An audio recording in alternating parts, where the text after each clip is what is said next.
Amigos del Diluvio, estamos reflexionando ahora, en esta ocasión, sobre seguridad y sobre todo sobre las violencias que corroen a las sociedades en México, en Latinoamérica, en el mundo. En esta ocasión nos acompaña Eduardo Guerrero, especialista en seguridad en inteligencia y director general de Lantia Consultores.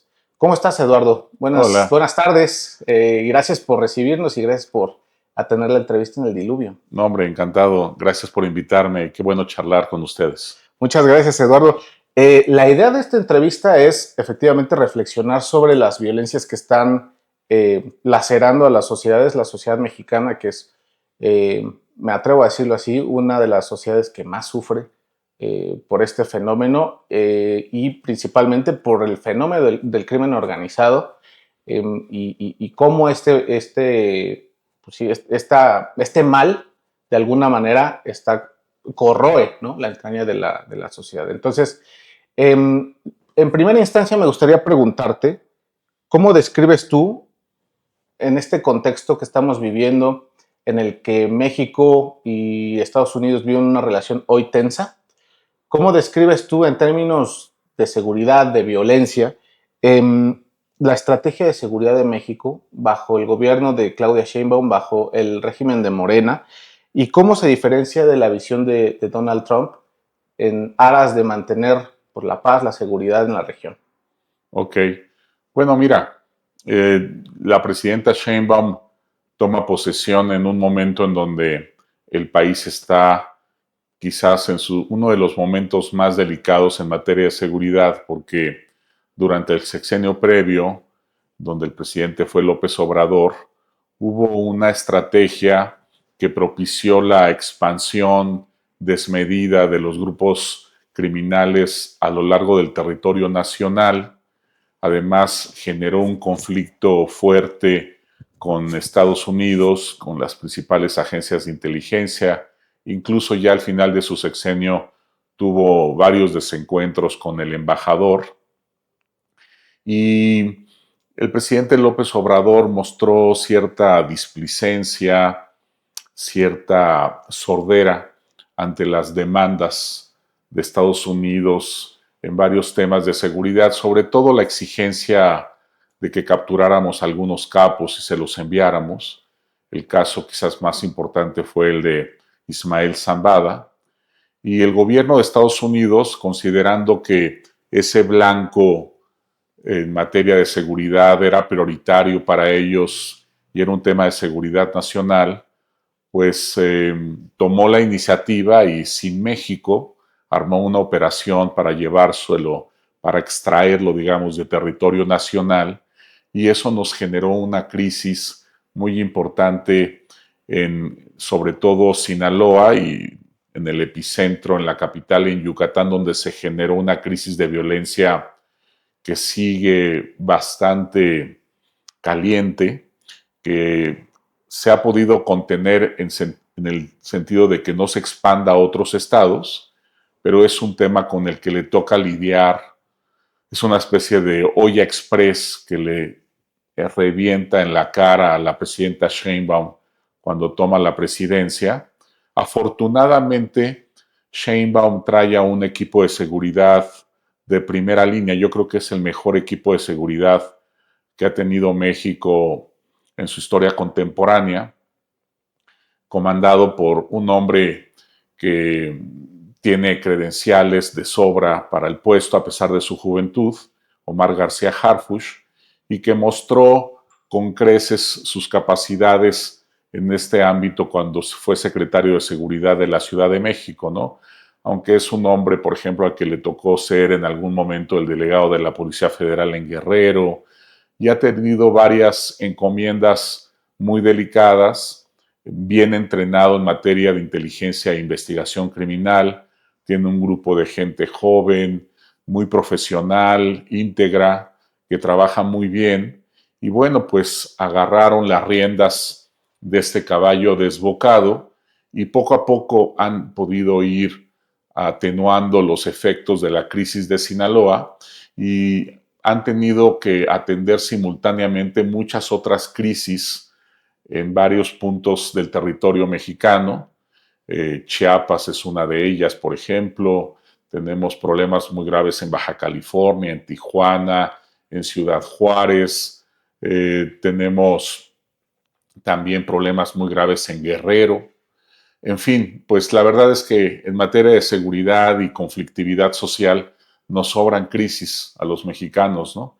Entonces hay que hacer un trabajo muy serio de jerarquización y trabajar muy bien cuál secuencia es la óptima para generar impacto con los recursos que tenemos en México institucionales que son limitados, pero ahí la llevamos. La verdad es que hay dos ejes de la estrategia de Sheinbaum que son en cierto sentido novedosos y que están teniendo un efecto muy favorable en la estrategia, que es justamente privilegiar la inteligencia y la investigación criminal, y hay un récord muy impresionante en términos de detenciones de delincuentes vinculados con el crimen organizado. Estamos hablando de más de 30,000 arrestos en 10 meses.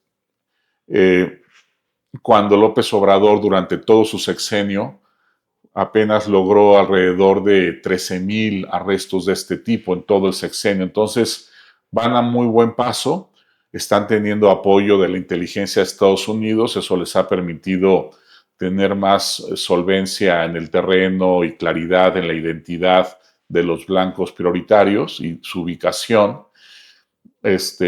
Y ahí vamos, ahí vamos. Es una buena estrategia la que trae la presidenta, pero la verdad es que los desafíos que tiene México son enormes. Esta buena estrategia es fruto del trabajo interno y de la política de seguridad mexicana, y qué tanto es de presión, una presión que viene del norte, de Estados Unidos, ahora con Donald Trump, ¿no? Es decir, la propia presidenta ha invocado en muchas ocasiones la soberanía nacional, en fin. Los propios Estados Unidos reconocen en García Harfuch a un colaborador muy importante, el principal colaborador que tienen. Entonces, ¿qué tanto es una presión de Estados Unidos y qué tanto es una voluntad de este gobierno de cambiar la estrategia en función del gobierno pasado, que también era de Morena? Uh-huh. Bueno, mira, sin duda el presidente López Obrador es una especie de mentor ideológico de la presidenta actual de México y fue pues su jefe político durante muchos años, y en ese sentido pues me parece que sí hay una comunicación estrecha entre ellos y quizás también coincidencias en materia de estrategia política, pero no veo francamente que la presidenta Sheinbaum en los últimos años, ni ahora que es presidenta, ni antes que fue jefa de gobierno, haya imitado en ningún sentido la estrategia de seguridad de López Obrador. ¿Ves que son claramente diferentes? Es un contraste muy grande. Es como blanco y negro. Así. Así de fuerte. Es una presidenta sumamente agresiva y confrontativa en materia de seguridad. Ellas son balazos en lugar de abrazos. Y más que balazos, fíjate, ella es de información, inteligencia, investigación, ¿no? Pero cuando hay también que hacerse cargo de las armas y utilizarlas si es necesario en enfrentamientos, etcétera, pues también es una mujer y su secretario que pueden recurrir a ellas con serenidad, con aplomo y hacer buen uso, ¿no? Entonces, sí hay una vuelta de ahí de 180 grados, muy radical. Como tú bien mencionas, el factor de Estados Unidos ha contribuido además, digamos, a exacerbar esta tendencia, pero aún sin Estados Unidos, me parece que se hubiera registrado este contraste. Estados Unidos lo que ha hecho es como exacerbar o intensificar la estrategia ya combativa de la presidenta, de su secretario, y además la han alimentado de mucha inteligencia, o sea, le han dado herramientas también al Estado mexicano para que sea más eficaz en materia de arrestos. Hay dos temas en donde sí hay un déficit todavía en términos de impacto, que es el tema de las desapariciones, que es un fenómeno relativamente nuevo en México sobre todo por la escala que ha alcanzado en los últimos 2 o 3 años, ¿no? La cantidad de gente que está desapareciendo en todos los estados del país es muy impresionante y además es creciente. Se debe a muchos factores, tiene que ver básicamente con tres. Primero, reclutamiento criminal de varones jóvenes y no tan jóvenes. Reclutamiento de mujeres para tema de trata de personas, sobre todo trata sexual, pero también para temas laborales, sobre todo proveer de varios tipos de servicios a campamentos criminales en lugares remotos a lo largo del país. Y en tercer lugar, son personas que son levantadas para después ser asesinadas también en lugares remotos y enterradas en fosas clandestinas por distintas razones, impago de cuota, por ejemplo, en el tema de la extorsión, o porque no han pagado deudas al crimen, o porque desertaron de la organización, o porque la traicionaron, o porque se robaron mercancía de la organización, etcétera. No son medidas disciplinarias, muchas de ellas que toma la organización frente a desleales o infieles, ¿no? Entonces, ese es un tema muy complicado que no se ve, la verdad, todavía músculo para enfrentarlo con ímpetu y con eficacia. Y el otro gran problema que tenemos es el tema de la extorsión.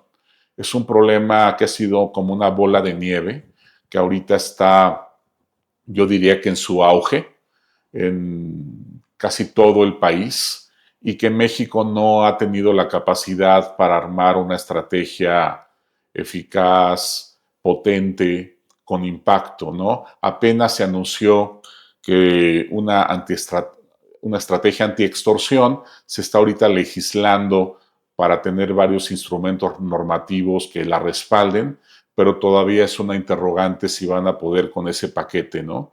Por lo pronto, digamos, los retos más inmediatos son evitar que la crisis de Culiacán se propague a otros estados y mantener, digamos, contener el ímpetu expansionista de Cártel Jalisco Nueva Generación, que es la fuerza criminal más potente actualmente en México y que tiene ya presencia en todo el país. Que no hemos sido capaces como país, el gobierno no se ha logrado implementar políticas eficaces contra la desaparición de personas y contra la extorsión. ¿Qué ha pasado? Bueno, lo que pasa es que el Estado mexicano está rebasado ya desde hace tiempo, ¿no? Es un Estado muy anémico en materia de seguridad. La verdad es que nos atrapó por sorpresa la crisis a mediados de 2008. La crisis tiene una fecha muy clara de inicio, mayo de 2008, que es cuando la organización de los Beltrán Leiva se desprende del cártel de Sinaloa y empieza una guerra en varios estados del occidente del país y que finalmente termina teniendo como epicentro Ciudad Juárez. Y a partir de ahí, la verdad es que hemos ido tratando como de ir apagando los fuegos que se están generando en materia de violencia criminal. Hemos tenido varias epidemias regionales muy graves. Vino esa primera ola de violencia que duró hasta 2011, empezó a bajar y a mediados de 2014 otra vez empezó a subir y rebasó el máximo que había tenido con Calderón. A finales del sexenio de Peña Nieto alcanzamos un nuevo máximo y luego López Obrador, cuando tomó la presidencia, logró estabilizarla y ya después, hasta 2021, empezó una tendencia decreciente moderada, ¿no? Pero ya estamos hablando de niveles muy altos de violencia, ¿no? Y luego, pues, tenemos la crisis de desapariciones. La verdad es que no hay capacidad. El presidente López Obrador tomó una decisión muy controversial de desaparecer la Policía Federal y formar la Guardia Nacional, una especie de policía militarizada. Lo hizo en parte porque pensaba que la Policía Federal era un cuerpo corrupto, pero también lo hizo en parte porque pensaba que había un sesgo político en la actuación de la Guardia y que muchos de sus integrantes seguían guardándole gran lealtad a Felipe Calderón, que fue quien la armó, la agrandó y con la que creció de manera muy importante, ¿no? Y por otro lado también un cálculo muy importante de López Obrador es que se dio cuenta que el ejército mexicano cuenta con niveles muy altos de aprobación y dijo, bueno, si armo una policía integrada por militares que gozan de estos grandes grados de aceptación, pues vas también Va a a ser ser bien un vista. hit político. Y Claro. la verdad también fue un hit político que le ayudó a ir, digamos, fortaleciendo, robusteciendo su popularidad, que ya de por sí era muy alta, ¿no? Entonces, esa decisión, pues digamos que no tuvo un gran impacto, francamente, en materia de seguridad. No se ve que esa Guardia Nacional haya logrado gran cosa, al contrario, se dieron muestras de una falta de cohesión interna de la Guardia, una falta de sentido de misión, no tenía espíritu de cuerpo, era una especie como de Frankenstein que apenas se está logrando cohesionar con varias medidas internas, ¿no? Pero pues se convirtió más en un lastre que en un gran activo en materia de seguridad, ¿no? Y como tú bien imaginarás, tanto el tema de la extorsión como el tema de la desaparición, pues requiere de algo realmente muy fuerte, muy potente, y lo poco que tenemos lo estamos invirtiendo más en pacificar zonas que en buscar a los desaparecidos, a las bandas que generan las desapariciones y proteger a la gente de las extorsiones, ¿no? Ahorita estamos como en un proceso de transición donde hay una gran cantidad de reformas legales cocinándose y otras que acaban de aprobarse y seguramente espero que en los próximos años haya más recursos para fortalecer las instituciones de seguridad, no solamente a nivel federal, sino a nivel estatal, porque los estados también están muy faltos, ¿no?, de respaldo. Yo he propuesto ya desde hace año y medio que busquemos un tratado de seguridad para América del Norte, que México firme un tratado de seguridad con Estados Unidos y Canadá, y en donde ya de manera institucional, oficial y permanente, México adquiera cierto tipo de obligaciones en materia de seguridad y compromisos, y que tengamos acceso a inteligencia, a tecnología, a capacitación, a certificaciones de tanto las fuerzas estadounidenses como las canadienses, para irnos nivelando con ellas en materia de seguridad y que México pueda tener esta capacidad de controlar su territorio, porque los grupos criminales de México también ya desde hace varios años, pero sobre todo durante el sexenio pasado, han adquirido un gran control sobre vastas áreas del territorio nacional en varias entidades y tenemos que recobrar ese control. Y en ese sentido también necesitamos de este apoyo externo. Yo francamente creo que México no está ahorita con las capacidades suficientes para poder él solo superar los desafíos. Sí siento que hubo tanta complacencia, hubo tanta pasividad, que cruzamos una raya roja en donde perdimos ya el control de muchas cosas. Y creo que para recobrar ese control sí es indispensable este apoyo exterior. Hay muchos críticos que dicen que estamos poniendo en riesgo nuestra soberanía, pero la realidad de las cosas es que la soberanía interna ya la perdimos. Tenemos esta soberanía externa en donde formalmente somos un país soberano e independiente que se llama México y que la comunidad internacional nos reconoce como un país independiente. pero cuando volteamos los ojos y vemos cómo está la situación interior y vemos las capacidades reales del Estado mexicano de controlar territorios, de asegurar la protección de los ciudadanos, vemos que ahí hay un gran déficit. Entonces yo siento que más bien para recobrar esa soberanía que ya perdimos, es que necesitamos firmar un tratado de este tipo. La presidenta Sheinbaum anunció que iba a haber un acuerdo con Estados Unidos, que se anunció apenas hace unos días, pero resultó ser algo sumamente modesto. Pero bueno, no hay que despreciar esos esfuerzos. A lo mejor puede ser una primera piedra sobre la cual podamos construir algo más ambicioso, ¿no? Pero definitivamente con lo que tenemos ahorita en México no podremos superar estos desafíos, ¿no? Pues podemos tener esperanza en que esta situación va a cambiar pronto. O sea, ¿qué deberíamos esperar nosotros? Siento yo también que de repente hay ya un desdén ya, ¿no? Ya nos acostumbramos a que haya violencia. Oye, que si el descabezado, que si la matanza, no sé. Pues sí, es México, ¿no? Entonces, ¿podemos nosotros tener alguna esperanza de que esto vaya a suceder? Obviamente en el corto plazo es complejo, ¿no?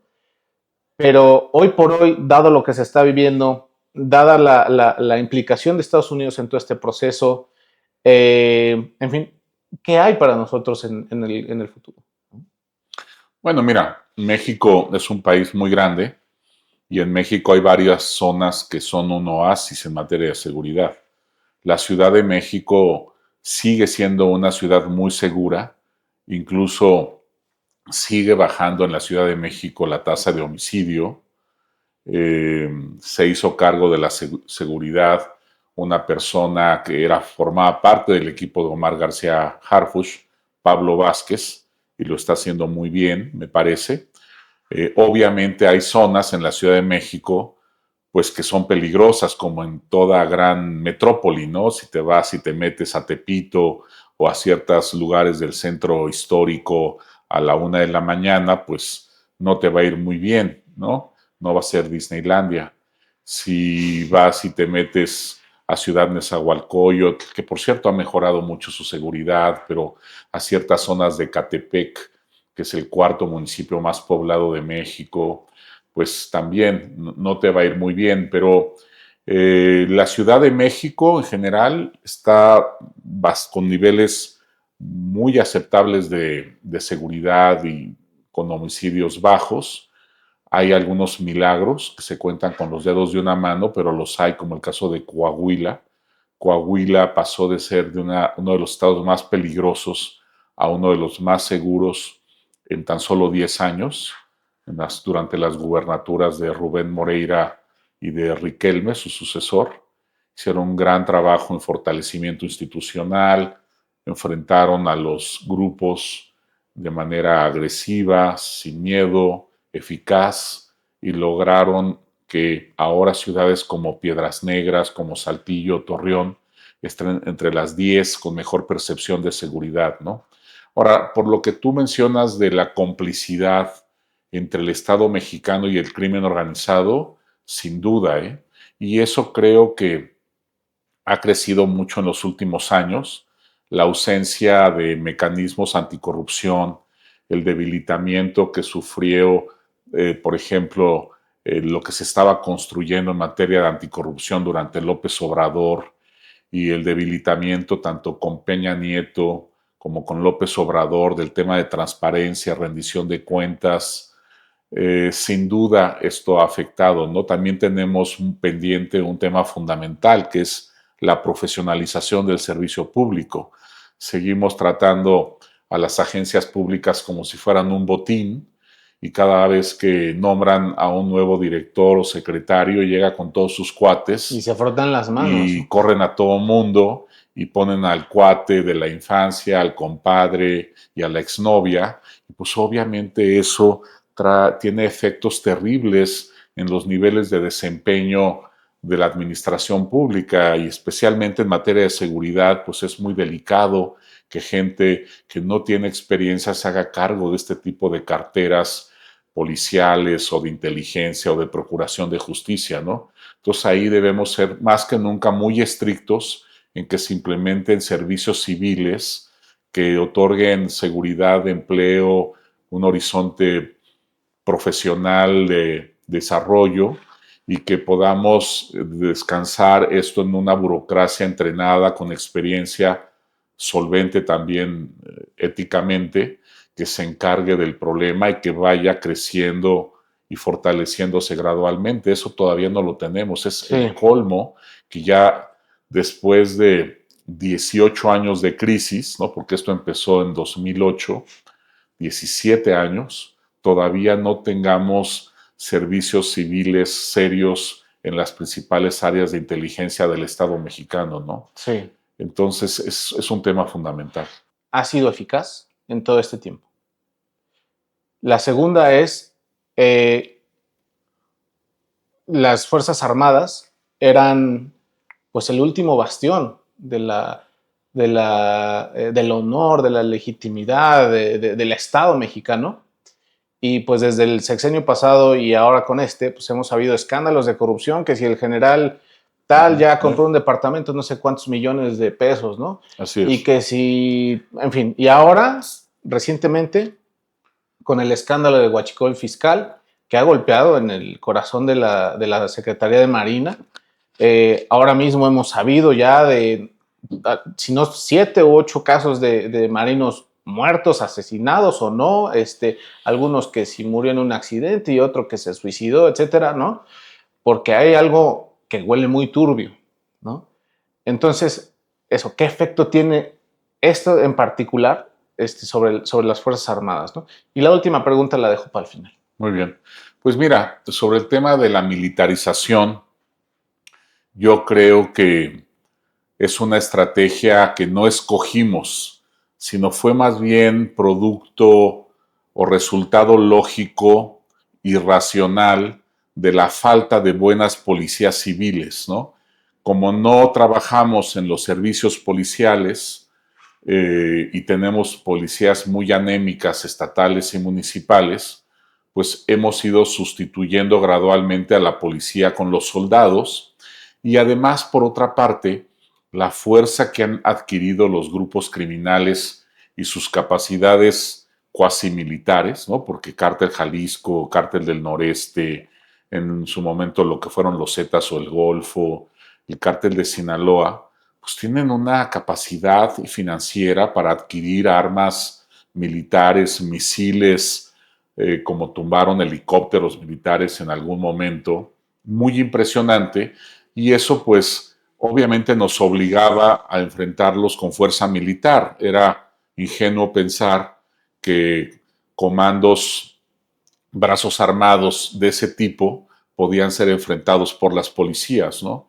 Entonces armamos nuestros comandos también militares para acabar con esos brazos armados. Creo que en esos momentos se justifica sobradamente el uso de la fuerza militar, pero ya con López Obrador empezó a haber un abuso de la fuerza militar, no solamente para tareas de seguridad, sino que empezaron a colocarlos, por ejemplo, en las aduanas, en muchas oficinas que ya no eran estrictamente materia de seguridad, según esto, porque estaban hechas a prueba de balas, eran servicios de carrera blindados contra el crimen que iban a aguantar cualquier cosa. Y esto resultó ser falso, ¿no? En los escándalos que hemos tenido recientes de funcionarios de la Secretaría de Marina de alto perfil que han trabajado con empresarios, con funcionarios de otras agencias, en el robo de combustible o la evasión de impuestos, pues nos muestra claramente que, pues, por más militares y marinos que son, pues son seres humanos que tienen muchísima tentación por el dinero y que les ganó, ahora sí, les ganó la tentación y las ofertas que les hicieron y no fue suficiente la formación ni la inculcación de ciertos valores, etcétera. Entonces, pues cuando acercas muy cerca, cuando acercas mucho a alguien al fuego, como ha sido el caso de los militares con el tema del dinero criminal, pues sí va a haber algunos que pueden quemarse, ¿no? y creo que esta es una buena primera alarma o alerta para que alejemos a los militares de ese fuego y pongamos más bien un cuerpo que no los exponga, ¿no?, a estas tentaciones en el futuro, porque si no vamos a terminar, como bien sugerías tú, con una Secretaría de Defensa, una Secretaría de Marina, una Guardia Nacional completamente penetradas y coludidas con el crimen, si seguimos en este camino, ¿no? Es urgente que ya también restauremos el papel de las policías estatales y municipales, les demos capacidades para luchar contra el crimen, les demos mejor capacitación, armamento, capacidades de inteligencia y no estar utilizando al ejército como un comodín o a la marina para ocupar diversos cargos en la administración pública, ¿no? Quisiera agregar, si pudiera, el tema de Trump y de su estrategia de seguridad, ¿no? Fíjate que por primera vez México ocupa un lugar central en la agenda de seguridad de Estados Unidos. Esto nunca había sucedido, que en la campaña un candidato presidencial hablara de los cárteles mexicanos como el gran enemigo a la seguridad nacional de Estados Unidos, que ese candidato triunfara en las elecciones y que ya como presidente una de sus primeras decisiones fuera pues declarar a los cárteles mexicanos como organizaciones terroristas y que esto le meta una sacudida pues a muchos otros actores que colaboran directa o indirectamente con el crimen. Estoy hablando de empresarios, estoy hablando de políticos, como ya lo mencionamos, que ahora con estas nuevas designaciones, si se prueba que tú estás vinculado de alguna manera o que ofreces apoyo material, esa es la frase legal, a una organización terrorista, se te pueden sancionar de distintas maneras, desde el retiro de tu visa hasta el congelamiento de tus cuentas y hasta multas multimillonarias en caso de las personas morales, de las empresas. Entonces, obviamente esto está, si es un toquecito eléctrico, un acalambramiento a estos sectores políticos y empresariales, y ahora van a tener que ser mucho más cuidadosos si no quieren tener en 1, 2 o 3 años una sanción de este tipo que las va a llevar a la quiebra, porque las sanciones que se han eh, realizado por estas causas a empresas importantes son de muchos millones de dólares, ¿no? Entonces, eso creo que puede contribuir a ir aislando a los grupos criminales gradualmente y que ya no sean socios de empresarios y de políticos. Ya, por ejemplo, tenemos a una gobernadora en México a la que se le retiró la visa, a varios alcaldes de municipios fronterizos, y creo que esto va a continuar y se va a exacerbar. Y qué bueno, ¿no? Yo creo que no estaría muy bien que se alinearan las estrategias de México y Estados Unidos y posteriormente la de Canadá también. Canadá es un actor muy importante en esto porque México y Estados Unidos son países con capacidades muy, muy distintas y una gran asimetría. Nos conviene a los mexicanos que haya un tercer actor en las mesas de negociación en materia de seguridad, pero que, como te decía, alineemos la estrategia de ahorita México, Estados Unidos, después de Canadá contra el crimen, y cada quien ponga su aportación en esta lucha, ¿no? México sin duda es fundamental, pues porque el crimen está asentado en territorio mexicano sobre todo, porque aquí fue donde se crió, digamos, y se desarrolló, y aquí controla territorio, pero también opera financieramente en Estados Unidos. En toda la frontera tenemos una gran cantidad de armerías que proveen, que venden armas a los grupos terroristas. Esos empresarios estadounidenses que les ha ido muy bien con la venta de armas también deben recibir algún tipo de sanción. Y bueno, Canadá ya está sufriendo también temas de fentanilo, presencia de grupos criminales allá en su territorio. Hubo en enero pasado una incautación de cocaína que al parecer llevó Cártel Jalisco. Entonces tampoco ellos, aunque estén lejos, no están aislados del problema y deben actuar preventivamente y colaborar con México y Estados Unidos en esto, ¿no?